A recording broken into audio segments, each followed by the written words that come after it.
एक ऐसा शहर जहां दो दुनिया मौजूद हैं। एक दुनिया पूरी तरह से राख हो चुकी है, जिसमें खौफनाक क्रीचर का डर है, और दूसरी दुनिया पूरी तरह से घने अंधकार की है, जिसमें अंधेरे के खतरनाक मॉन्स्टर राज करते हैं। लेकिन क्या होगा अगर उस एक शहर में कोई इंसान बुरी तरह ट्रैप्ड हो जाए, जो रियल वर्ल्ड से कटकर सीधे दूसरे डायमेंशन में पहुंच चुका है। हमारी आज की कहानी बिल्कुल इसी खौफनाक बेसिस पर आधारित है, जिसका नाम रिटर्न टू साइलेंट हिल है। वैसे मैं साइलेंट हिल की पहली मूवी, जो साल 2006 में रिलीज हुई थी, उसे पहले ही एक्सप्लेन कर चुका, जो कि मेरी रियल वॉइस में है। लिंक मैं नीचे डिस्क्रिप्शन में डाल दूंगा, आप वहां से जाकर उसे देख सकते हैं। जबरदस्त कहानी है। सो वेलकम टू फिल्मी कैंप। चलिए कहानी में जंप करते हैं।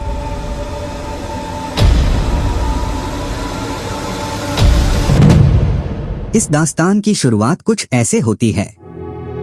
चारों तरफ ऊंचे ऊंचे पहाड़ों से घिरा हुआ एक रहस्यमयी इलाका है, जिसे साइलेंट हिल कहते हैं। वहाँ पहाड़ों की रोड पर एक गाड़ी तेजी से दौड़ रही है, और उस गाड़ी को चलाने वाले लड़के का नाम जेम्स है। तभी अचानक सामने से आते एक लोडेड ट्रक से टकराते बचता है, लेकिन उसकी गाड़ी से सड़क किनारे बैग से टक्कर लग जाती है। गिरे हुए सामान उठाने एक लड़की आती है। उस लड़की की नाम मैरी है।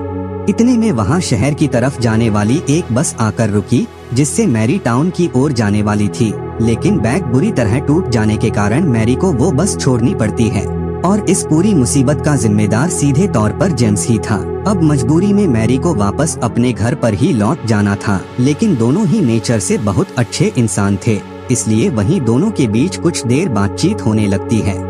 बातें करते करते अंत में जेम्स उसे उसके घर तक छोड़ना चाहता है। वो दोनों जैसे ही गाड़ी के सामने आते हैं, तभी अचानक वहाँ का मौसम बहुत तेजी से बदलने लगता है। महज कुछ ही सेकंड के अंदर चमकता हुआ सूरज काले बादलों के पीछे छुप जाता है। तभी अचानक सीन पूरी तरह से चेंज होता है, और मैरी पानी में डूब चुकी है। उसकी दोनों आंखें बिल्कुल सफेद हो गई, और ठीक इसी खौफनाक मोड़ पर जेम्स की आंखें झटके से खुलती हैं, यानी वो ये सब बस सपने में देख रहा था। वो नशे में इतना धुत था कि मोबाइल पर उसका डॉक्टर एम का कॉल आया, लेकिन वो कॉल उठाता ही नहीं। फिर वो अपने घर जाता है। वो पेशे से एक पेंटर था। उसने कमरे में एक लड़की की इमेज बनाई हुई थी, जो कि मैरी की है। यानी जेम्स के साथ पास्ट में कुछ ऐसा हुआ है, जिससे मैरी के साथ वो अब और नहीं है, और इसीलिए वो डॉक्टर एम के पास अपनी तकलीफ का इलाज करा रहा है। उसे बार बार मैरी की याद आ ही रही थी। तभी वो अपनी कार लेकर सीधे साइलेंट हिल के उसी बस स्टॉप पे गया, जहां वो दोनों पहली बार मिले थे। बाहर तेज बारिश हो रही थी, और वो पूरे नशे में डूब चुका था। उसे याद आने लगा इस जगह के बारे में कि वो दोनों यहाँ कितने खुश थे, और ऐसे ही सोचते हुए वो गाड़ी में ही सो जाता है। जब सवेरा हुआ, गाड़ी से निकलकर वो मन बनाता है कि इस पहाड़ से नीचे उस खाली सुनसान शहर में जाएगा, क्योंकि मैरी वहीं पे रहती थी। फिर वो सीढ़ी के जरिए नीचे कोहरे से भरे जंगल के अंदर से चलते हुए एक तालाब के पास आ पहुंचता है, जहां अभी भी आसमान से लगातार राख गिर रही थी। वहां एक लड़की जमा किए हुए बोरों को कहीं ले जा रही थी। फिर जेम्स उससे पूछा कि वो यहाँ किसी को ढूंढने आया है, लेकिन लड़की कहती है, यहाँ कोई नहीं रहता, सब कुछ जलकर राख बन चुका है। हैरान करने वाली बात ये थी कि ये लड़की बिल्कुल मैरी की तरह ही दिखती थी। फिर वो चलते हुए एक पुराने चर्च के सामने आता है, और उसे याद आता है कि यहीं पे वो दोनों कभी साथ में वक्त बिताए थे। फिर जेम्स इस जगह से आगे चलते हुए मेन सिटी साइलेंट हिल में एंट्री करता है। वहाँ बहुत ही ज्यादा भयंकर और डरावना नजारा था। शहर की सब इमारतें पूरी तरह खाली पड़ी थीं। आसमान में सूरज का कोई उजाला नहीं था, और लगातार गिरते कोहरे और राख ने अभी भी पूरे शहर को हॉन्टेड बना कर रखा है। जेम्स ये सब देखकर कुछ भी समझ नहीं पाता कि आखिर ये सब कैसे हो सकता है। लेकिन रियलिटी ये थी कि जेम्स जो कुछ भी अपने सामने देख रहा था, ये सब महज उसके मन का वहम था। वो इस वक्त जहाँ है और जो कुछ भी कर रहा है, वो सब कुछ उसके दिमाग का बस एक ख्याल है, जो हकीकत में एग्जिस्ट ही नहीं करता। शहर की सारी बिल्डिंग्स सफेद राख और बर्फ की चादर से ढकी हुई थीं। तभी उसे पास के एक सबवे पाथ के अंदर से अचानक एक रेडियो बजने की आवाज सुनाई देती है। जेम्स जब वहां जाता है तो देखता है कि वहां कोई कंबल ओढ़कर सोया हुआ था। वो सोया हुआ व्यक्ति अचानक उठकर सीधा जेम्स के पास आकर कहता है, वो वापस आ रहे हैं। वो अंधेरा, वो डार्कनेस, जिससे तुम चाहकर भी कभी अपना पीछा नहीं छुड़ा पाओगे। ये देखते ही जेम्स फौरन डरकर उस सबवे से बाहर निकल आता है। तभी उसे अपने सामने की एक बिल्डिंग में सडनली लाइट्स जलती हुई दिखाई देती हैं और वो तुरंत उस तरफ जाने लगता है। वहीं दूसरी तरफ वो सबवे वाला अजीब आदमी जमीन पर रेंगते हुए आगे जा रहा था कि तभी उसका रेडियो दोबारा बजने लगता है और वो घबराते हुए जैसे ही अपने सामने देखता है तो वहाँ एक बेहद खौफनाक चीज आ रही थी। उस जीव के दोनों हाथों को पीछे की तरफ सटा दिया गया था। उसके पूरे शरीर की स्किन को जैसे सिलकर बंद कर दिया गया। उसका सिर तो था लेकिन ना तो उसका मुंह था और ना ही आँखों के साथ कोई नाक थी। वो बेहद पतला और बहुत ही ज्यादा भयंकर एक हॉन्टेड एंटिटी है जिसे स्किन क्रीचर कहना बिल्कुल सही रहेगा। वहीं जेम्स उस बिल्डिंग के अंदर एंट्री करता है और उसे पुरानी बातें याद आने लगती हैं कि यहीं पे वो मैरी के खानदान के लोगों से पहली बार मिला था। बिल्कुल इसी टाइम पे जेम्स को बाहर सड़क से किसी के चिल्लाने की तेज आवाज आती है। वो फौरन दौड़कर वापस उस सबवे के पास आता है। वो आदमी मर चुका था और शरीर से मांस खुलकर जमीन पर गिर रहा है। तभी वो रेडियो बजने लगा और जेम्स ने देखा कि एक क्रीचर बिल्कुल उसकी तरफ आ रहा है। वो व्हाइट स्किन क्रीचर अपने चेस्ट के अंदर से कुछ काला लिक्विड सीधे जेम्स के ऊपर फेंकता है। तभी वो साइड में हट गया। फौरन जेम्स एक लोहे की चीज उठाकर उसे फेंककर मारता है। वहीं वो काली चीज लोहे के ऊपर गिरी थी और लोहा धीरे धीरे पिघल रहा था। यानी स्किन क्रीचर ने उस सबवे वाले आदमी को इसी तेजाबी लिक्विड के जरिए मार दिया था। बिल्कुल इसी टाइम पे वो रेडियो दोबारा बजने लगा, लेकिन इस बार उस पर एक अनाउंसमेंट चलने लगी। तभी जेम्स के सामने रोड पोल की लाइट अचानक जल गई और वहाँ खतरनाक बहुत सारे स्किन क्रीचर बिल्कुल उसकी तरफ आने लगे और इंस्टेंटली जमीन में काली चीज चारों तरफ फैलकर 1 सेकंड में पूरे शहर को घने अंधेरे से ढक देती है। इंस्टेंटली जेम्स अपने मोबाइल की लाइट जलाता है और रेडियो को लेकर उन क्रीचरों के बीच से तेजी से भागने लगता है। आसमान अब पूरी तरह से लाल हो चुका था और वो सब क्रीचर खतरनाक आवाज में गरजने भी लगे थे। फिर जेम्स भागते हुए एक ऐसी जगह में आया जहां एक अजीब कीड़े ने उस पर हमला करने की कोशिश की, जो दिखने में बहुत ही ज्यादा खतरनाक था। उस कीड़े के मुंह में नुकीले दांत थे और देखते ही देखते हजारों की तादाद में वो कीड़े जेम्स को मारने के लिए उसके पीछे पड़ जाते हैं। वहीं जेम्स भागते हुए एक सुरक्षित बिल्डिंग के अंदर जाता है और तुरंत शीशे का दरवाजा लगा देता है, लेकिन वो सब लाखों की तादाद में आए कीड़े बार बार उस दरवाजे को तोड़ने और खोलने की कोशिश करने लगते हैं और अंत में अचानक शांत होकर शीशे के पार से जेम्स को ही घूरने लगते हैं। जेम्स वहाँ चुपचाप खड़ा रहता है। तभी उसे ऊपर की सीढ़ी से अचानक मैरी की आवाज आती है। जेम्स की टॉर्च की लाइट पड़ते ही सीढ़ी से कोई साया झटके से पीछे हट गया, जो आग में पूरी तरह जल चुका था। यानी उसने अभी अभी मैरी की आत्मा को देखा। फिर वो उसी रहस्यमय आवाज का पीछा करते हुए ऊपर एक कमरे में आता है, जहाँ टीवी बिना किसी सिग्नल के चल रहा था। वो धीरे धीरे उस टीवी के करीब जाने लगता है। तभी अचानक कोई अजीब सी काली ताकत उसके दिमाग पर गहरा असर डालने लगती है, जिससे बचने के लिए वो फौरन दौड़कर कमरे की बैल्कनी में आ जाता है। इसके बाद जेम्स बैल्कनी के रास्ते से ही ऊपर की मंजिल में जाता है, जहां एक घर के अंदर बहुत तेज लाइट जल रही थी। उस कमरे में शेल्फ पर एक मूर्ति रखी गई, जिसे देखकर उसे पुरानी बात याद आती है। दरअसल वो और मैरी इसी कमरे में रहा करते थे। जब जेम्स अपना काम खत्म करके घर वापस आता है, देखा मैरी के साथ बहुत सारे अनजान लोग आए हुए हैं। ऐसा लग रहा था मानो मैरी के खिलाफ कोई बहुत गहरी साजिश चल रही है, और हकीकत भी यही थी। मैरी एक ऐसे बैकग्राउंड से ताल्लुक रखती थी जो एक बहुत ही खौफनाक रिचुअल को मानते हैं। तभी जेम्स को उस शेल्फ में एक प्रेस्क्रिप्शन मिलता है, जहां ब्रुकहैवन हॉस्पिटल में मैरी को भर्ती करने का पूरा रिकॉर्ड लिखा हुआ था। इसका साफ मतलब ये था कि मैरी इस वक्त अस्पताल में है। बिल्कुल इसी टाइम पे उसे कमरे के अंदर एक और आवाज सुनाई देती है। उसे ढूंढते हुए जब जेम्स आगे बढ़ता है तो उसे वहाँ एक लड़का बैठा हुआ दिखाई देता है, जिसका नाम एडी है, और वो बिना वक्त गवाए उससे मैरी को ढूंढने के बारे में बात करने लगता है। एडी उसकी बात सुनकर कहता है, यहाँ कोई नहीं रहता, पूरा टाउन खाली पड़ा है। इस जगह में सालों पहले भयानक आग लगने की वजह से सब लोग मारे जा चुके थे। तभी जेम्स को अचानक एक छोटे बच्चे के चीखने की तेज आवाज आती है। जेम्स तुरंत उस बच्चे को ढूंढने लगता है और तभी उसे लोहे की ग्रिल के उस पार एक छोटी बच्ची छुपी हुई दिखाई देती है, जिसका नाम लॉरा था। जेम्स उसे वहां से बाहर निकालने ही वाला था कि तभी अचानक उसका रेडियो बजने लगता है और साथ ही गर्जने की खौफनाक आवाज गूंज उठती है। तभी उन तीनों के सामने एक ऐसा हैवान आता है जिसने सिर पर बहुत बड़ा पिरामिड जैसा हेलमेट पहना है, जिसे पिरामिड हेड करके बुलाया जाता है। लॉरा दोबारा छुप जाती है और दोनों भागने लगते हैं। वहीं वो मॉन्स्टर पिरामिड हेड अपने सिर से लोहे को तोड़ने लगता है क्योंकि उसे उन दोनों को मारना था। जेम्स भाग ही रहा था कि तभी उसने सामने देखा कोई जमीन पर लेटा हुआ है जो कि एक हॉन्टेड एंटिटी है। वो अपने सिर को फुटबॉल की तरह अलग करके उसके सामने ले आता है और फिर उसके शरीर के अंदर से बहुत सारे पैर निकल आते हैं जो किसी भूतिया ह्यूमनॉइड स्पाइडर जैसा था। ये देखते ही जेम्स भागने लगा और वो भूतिया मकड़ी अपने सिर को दोबारा जोड़कर उसका पीछा करने लगती है। जेम्स एक कमरे में आकर अलमारी में छुप गया और वो मकड़ी भी वहाँ पहुँच जाती है। बिल्कुल इसी टाइम पे वो पिरामिड हेड मॉन्स्टर भी वहाँ आ जाता है और उसे देखते ही भूतिया मकड़ी उस पर हमला करने लगती है। पिरामिड हेड उसे पकड़कर अपने हाथ से ही मार देता है।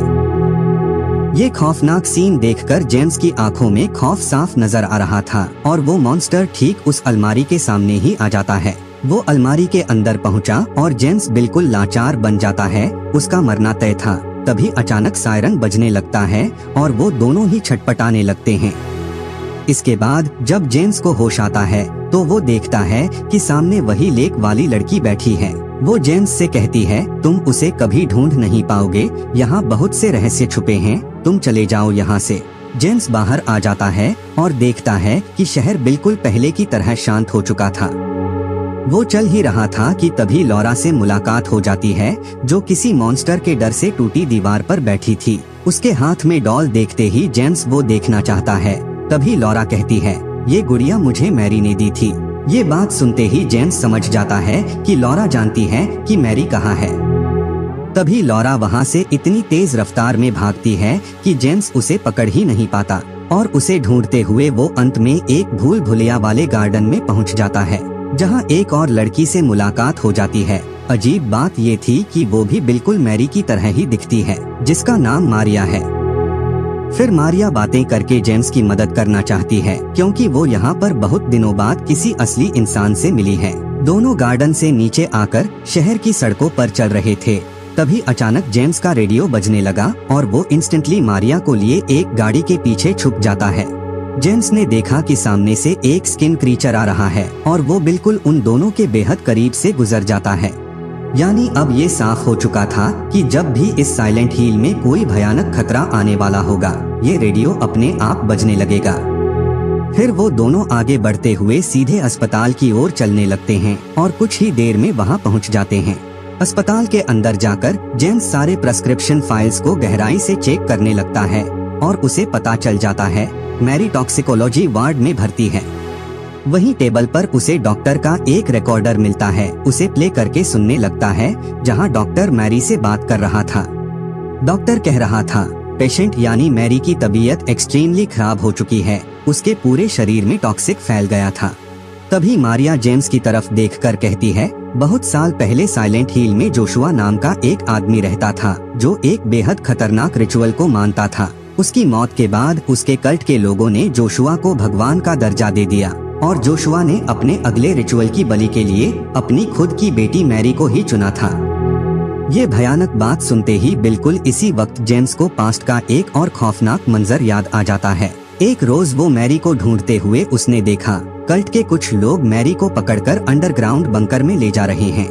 जेम्स भी छुपकर वहां गया और देखा कि वहां बहुत सारे लोग इकट्ठा हुए हैं। स्टेज पे मैरी को बांधकर उसके मुंह में कोई काला लिक्विड डाल दिया। उसे नीचे भीड़ के बीच छोड़ दिया गया और उसके शरीर में लगे खून सब लोग पागलों की तरह पीने लगते हैं। उसके मुंह में जो लिक्विड डाला गया था वो असल में जहर ही था, इसीलिए उसे बाद में अस्पताल के टॉक्सिकोलॉजी डिपार्टमेंट में भर्ती कराया गया था।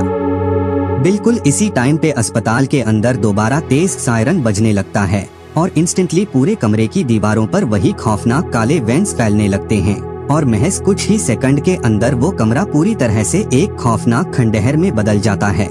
दोनों भागते हुए जैसे ही बाहर आते हैं उन्होंने देखा सीढ़ी पूरी तरह से टूट चुकी है और ये बिल्डिंग भी एक खौफनाक खंडहर में बदल गई है। फिर वो दोनों अपनी जान बचाकर भागते हुए एक ऐसे अजीब कमरे में आते हैं जहां बहुत सारी नर्सें किसी मूर्ति की तरह चुपचाप खड़ी थीं। वो सब दिखने में बहुत ही ज्यादा खौफनाक लग रही थीं, क्योंकि किसी का फेस था ही नहीं, तो किसी के फेस की जगह पर सिर्फ एक गहरा गड्ढा मौजूद है। इतने में एक नर्स ने मेडिकल बेड पर जोर से आवाज की और देखते ही देखते वो सब की सब नर्सें जाग उठने लगती हैं। फिर वो सब की सब नर्सें उन दोनों इंसानों की ओर किसी भूखे ज़ॉम्बी की तरह बढ़ने लगती हैं।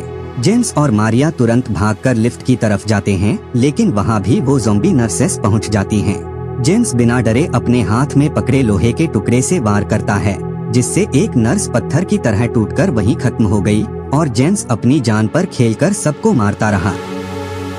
तभी भीड़ में से एक नर्स अंदर घुसकर मारिया पर हमला कर देती है और ठीक इसी बीच लिफ्ट अचानक ऑन होकर ऊपर की ओर उठने लगती है। इसके बाद जेम्स लिफ्ट से मारिया को बाहर निकालकर उसके जख्म पे प्राइमरी पट्टी कर देता है। फिर जेम्स मैरी को ढूंढने जाएगा, तभी मारिया कहती है, अगर तुम्हें मैरी नहीं मिलती है तो हम दोनों यहाँ से एक साथ बाहर जाएंगे। तुम्हारी नजरों से मुझे साफ पता चला, मैरी बिल्कुल मेरी तरह दिखती है। जेम्स ये बात अच्छी तरह जानता था, लेकिन इस वक्त उसका पूरा ध्यान सिर्फ और सिर्फ मैरी को ढूंढने पर है। इसीलिए वो मारिया की बात का बिना कोई जवाब दिए ऊपर की मंजिल की ओर जाता है। तभी वहाँ अचानक लॉरा हाजिर होती है। उसे सामने देखते ही जेम्स तुरंत उससे मैरी के बारे में पूछने लगता है, तो लॉरा उसकी तरफ देखकर बड़ी बेरुखी से कहती है, तुमने तो उसे खुद हमेशा के लिए छोड़ दिया था, तो फिर अब उसे क्यों ढूंढना चाहते हो? और लॉरा की कही ये बात बिल्कुल सच थी। पास्ट में जेम्स ने ही मैरी को अकेला छोड़ा था। ये कड़वा सच कहकर लॉरा वहाँ से तेजी से दौड़ने लगती है और जेम्स उसका पीछा करते हुए सीधे एक कमरे के अंदर चला जाता है। इसी के साथ चालाक लॉरा जेम्स को उस रूम के अंदर बंद कर देती है और तभी जेम्स को दिखाई दिया छत पर लटक रहा एक मेडिकल बेड धीरे धीरे नीचे उसके ठीक सामने आता है। उस बेड की चादर के अंदर से अचानक एक बेहद भयंकर एंटिटी बाहर आती है, जिसके मल्टीपल हैंड्स थे, लेकिन जेम्स को उस डरावने क्रीचर में मैरी ही दिखाई दे रही थी। तभी अचानक वो भयानक एंटिटी जेम्स के मुंह के अंदर अपना हाथ डालकर ऊपर की तरफ खींचने लगती है। तभी वो बेहोश हो जाता है, लेकिन जब उसकी आंखें खुलती हैं, तो वो खुद को एक मेडिकल बेड पर पाता है, जहां वो खुद भर्ती था और सामने खड़ी नर्स उसे बताती है कि ये ब्रुकहैवन हॉस्पिटल है। बिल्कुल इसी टाइम पे वहाँ डॉक्टर एम आती हैं। जेम्स जैसे ही उनसे मैरी की बात करता है, तो डॉक्टर एम कहती हैं, मैरी को गुजरे हुए कई महीने बीत चुके हैं जेम्स, तुम्हें अब उसे भुलाना होगा। इसका साफ मतलब ये था कि जेम्स अभी भी मैरी की मौत के दुख को भुला नहीं पाया था और उसी गहरी सोच ने उसे मानसिक रूप से बीमार बना दिया था।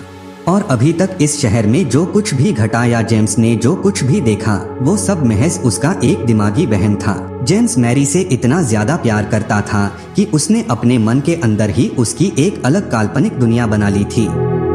फिर दिन ढलकर रात हो जाती है। जेम्स बिस्तर पर आंखें खोलकर ही सोया हुआ था। उसे याद आने लगता है उस रात की बात जब वो मैरी को हमेशा के लिए अकेला छोड़ आया था, क्योंकि उसने अंडरग्राउंड बंकर में मैरी को रिचुअल करते हुए देख लिया था, जिससे डरकर वो मैरी से बेनतहा प्यार करते हुए भी उसे वहीं छोड़ आया था। वो उस वक्त मैरी को अपने साथ लेकर जाना भी चाहता था, लेकिन मैरी उसके साथ नहीं जाती क्योंकि जेम्स बुरी तरह डरा हुआ था। हालांकि मैरी खुद इन घिनौने रिचुअल से बहुत परेशान थी और वो तो उस कल्ट से भाग भी रही थी और उसी भागने के दौरान उसकी मुलाकात जेम्स से हुई थी। और इसी बात का पछतावा जेम्स को आज तक अंदर ही अंदर खाए जा रहा है कि उसने मुसीबत के वक्त मैरी का साथ छोड़ दिया था। इसके बाद सवेरे जेम्स खिड़की के सामने चुपचाप खड़ा था और डॉक्टर एम वहाँ आती हैं। डॉक्टर होने के नाते वो उसे सलाह देती हैं कि अपनी बेहतरी के लिए वो इन सब पुरानी बातों को भुला दे ताकि वो जल्द से जल्द ठीक हो सके। फिर डॉक्टर एम के कमरे से चले जाने के बाद जेम्स सुनता है कि पूरे शहर में अचानक फिर से वही तेज सायरन बजने लगा है और साथ ही उसका ये कमरा और पूरा अस्पताल पल भर में दोबारा एक खौफनाक खंडहर बन जाता है। यानी वो एक बार फिर से अपने उसी दिमागी वहम के काले अंधकार में चला गया था। जेम्स अब उसी पुराने कमरे में बैठा हुआ है जहां मारिया मौजूद थी। जेम्स को वापस आया देखकर मारिया उससे कहने लगती है कि अब चलो हम दोनों यहाँ से हमेशा के लिए निकल चलते हैं। लेकिन जेम्स का मन अब कुछ और ही सोच रहा था। वो लिफ्ट से एकदम नीचे आ जाता है जहाँ वही भूल भुलैया वाला गार्डन मौजूद था। मारिया भी उसके पीछे पीछे आ रही थी और वो बार बार जेम्स को आगे बढ़ने से रोकने की कोशिश करने लगती है। उस अजीब जगह की हर एक दीवार पे सिर्फ और सिर्फ मैरी की ही ड्राइंग चिपकाई गई है। तभी जेम्स मारिया को कहता है, तुम असली नहीं हो, तुम बस मेरे दिमाग की वहम हो। बिल्कुल इसी टाइम पे वहाँ अचानक वो भयानक पिरामिड हेड क्रीचर मारिया को जान से मार देता है। ये देखकर जेम्स दूसरी जगह पे टेलीपोर्ट हो गया, जहाँ अपने घर में ड्राइंग बना रहा है। फिर वो घर के अंदर से सीधे उसी तालाब के पानी में गिर जाता है।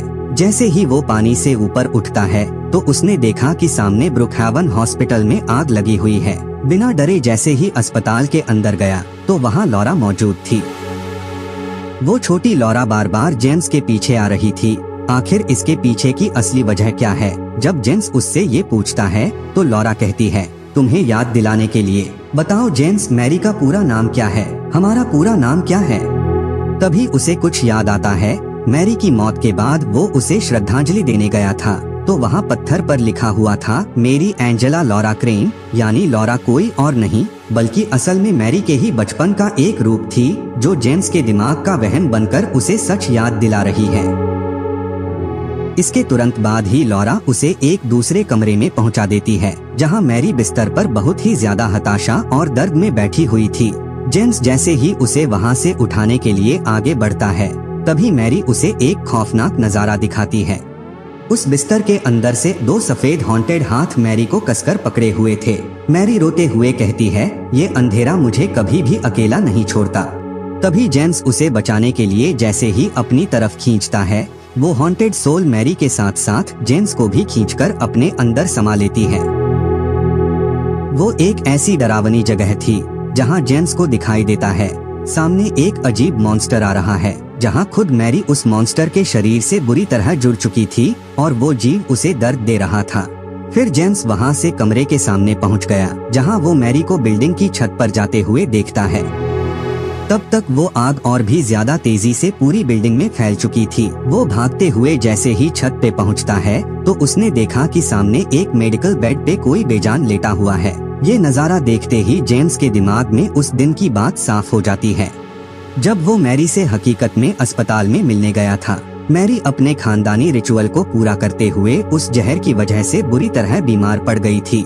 जेम्स को अपने सामने देखकर मैरी खुद तड़पते हुए उससे कहती है कि वो उसे हमेशा के लिए मार दे और उसे इस दर्द से आजाद कर दे। फिर न चाहते हुए भी जेम्स ने अपने हाथों से मैरी को तकिए से घोंटकर मार देता है। इसके बाद जेम्स देखता है कि छत पे उस बेड के अंदर से अचानक वही मल्टीपल हैंड्स वाली क्रीचर बाहर आती है, जो असल में कोई और नहीं बल्कि खुद मैरी की आत्मा ही थी। वो जेम्स को हवा में उठाकर अपने पास लाने लगती है। फिर छत से सारी आग गायब हो जाती है, लेकिन सामने एक लाश रखी हुई थी जो कि मैरी की थी। वो उस लाश को लेकर अपनी गाड़ी में आता है और गाड़ी चलाकर सीधे नदी में गिर जाता है। वो अपने मन में ये तय कर लेता है कि किसी भी तरह से वो मैरी का साथ पाकर ही मानेगा। तभी वो पहुंच जाता है अतीत के उसी दिन उसी बस स्टॉप के पास। वो इस बार जानबूझकर मैरी के बैग के साथ गाड़ी की टक्कर मारता है और फिर वही सब कुछ होता है जो इस मूवी की स्टार्टिंग में हुआ था। बस यहाँ जेम्स वो गलती नहीं करता जो उसने हकीकत में की थी। वो अपनी गाड़ी में मैरी को बिठाता है और पहली फुर्सत में उस शहर को छोड़कर दूर जाने लगता है। यानी जेम्स यहाँ अपनी जिंदगी को रिवर्स करके दोबारा एक नई शुरुआत करने जा रहा है। लेकिन हकीकत ये थी कि जेम्स अभी भी अस्पताल के बिस्तर पर बेहोश लेटा हुआ था और ये सब कुछ महज उसके दिमाग का एक गहरा वहम था जो वो अपने सपने में देख रहा था। इसका मतलब जेम्स असली दुनिया में तो कभी मैरी को वापस नहीं पा सका, बल्कि उसने सपनों की इस काल्पनिक दुनिया में हमेशा हमेशा के लिए मैरी का साथ पा लिया है। असल में जेम्स सोया जरूर है, उसका माइंड वर्ल्ड इतना ज्यादा फैला हुआ था कि इस डिस्ट्रॉयड साइलेंट हिल में जो कुछ भी घटा, जो भी बदलाव हुए और जो भी इंसान वहाँ मौजूद था, वो सब कुछ महज जेम्स का ही एक ख्याल था। जैसे कि एडी वो जेम्स का ही कोई पुराना जान पहचान वाला रहा होगा, या फिर कोई ऐसा पर्सन जो जेम्स को बहुत अच्छी तरह जानता था। वो लॉरा जो हकीकत में मैरी का ही बचपन थी, वो बार बार जेम्स के सामने आकर उसे उसके ही किए हुए कामों और गुनाहों को याद दिलाने में उसकी मदद कर रही थी। वहीं मैरी की ही तरह दिखने वाली सभी लड़कियां असल में मैरी की ही साया थीं, जो जेम्स को अपने जाल में बहकाना चाहती थीं, क्योंकि जेम्स हर वक्त सिर्फ और सिर्फ मैरी के ही बारे में सोच रहा था। और साइलेंट हिल का जो ये बादलों और कोहरे से भरा हुआ एनवायरनमेंट है, वो कहीं ना कहीं जेम्स के उलझे हुए दिमाग को रिप्रेजेंट करता है, क्योंकि जेम्स का अपना दिमाग भी इस वक्त ऐसे ही काले कोहरे और उलझनों से पूरी तरह भरा हुआ है। वहीं वो हॉन्टेड नर्स और हॉन्टेड ह्यूमैनॉइड स्पाइडर लड़की असल में जेम्स के दिमाग के दो अलग अलग खतरों और उसके डर को दर्शाते हैं। और सबसे खतरनाक वो पिरामिड हेड मॉन्स्टर असल में खुद जेम्स का ही वो खूनी रूप था, क्योंकि वो जेम्स के सामने आने के बाद भी उसे कभी नुकसान नहीं पहुंचाता और ना ही उसे मारता है।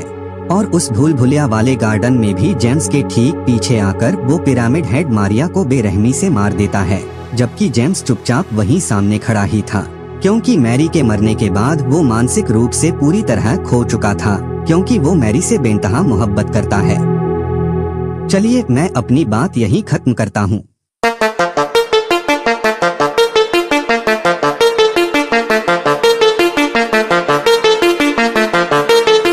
दोस्तों, हमारी कहानी यहीं खत्म होती है। आपको ये कहानी कैसी लगी? जैसी भी लगी कमेंट में जरूर बताइएगा। आपसे दोबारा मुलाकात होगी किसी नई दास्तान में। तब तक आप और अपने करीबियों का खूब ख्याल रखें। Stay happy and stay safe रहें।